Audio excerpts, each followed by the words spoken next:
रोखठोक, बेधडक आणि नेमक्या घडामोडींचा अचूक वेध घेणारं एकमेव विजनरी बातमीपत्र विन टीव्ही मराठी.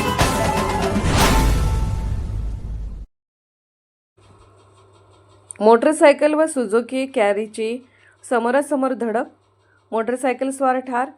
कोल्हापूर रत्नागिरी महामार्गावर आज दुपारी भीषण अपघात घडला. कचरेमळा तालुका शाहूवाडी परिसरात मोटरसायकल आणि सुझुकी कॅरी वाहनाची समोरासमोर जोरदार धडक होऊन मोटरसायकलस्वाराचा जागीच मृत्यू झालाय. या अपघातात गजेंद्र शिवाजी देशमुख वय 44 राहणार कसबा तालुका संगमेश्वर जिल्हा रत्नागिरी यांचा दुर्दैवी मृत्यू झाला. गजेंद्र देशमुख हे आपल्या होंडा SP 125 क्रमांक MH08 BA 9005 या दुचाकीवरून कोल्हापूर येथून बाजारहाट करून मलकापूरच्या दिशेने निघाले होते.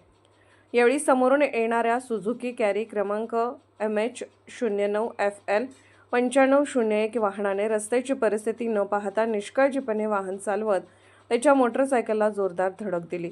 धडकेनंतर देशमुख गंभीर जखमी झाले. डोक्याला जबर मार लागल्याने मोठ्या प्रमाणात रक्तस्राव झाला आणि उपचारापूर्वीच त्यांचा मृत्यू झाला.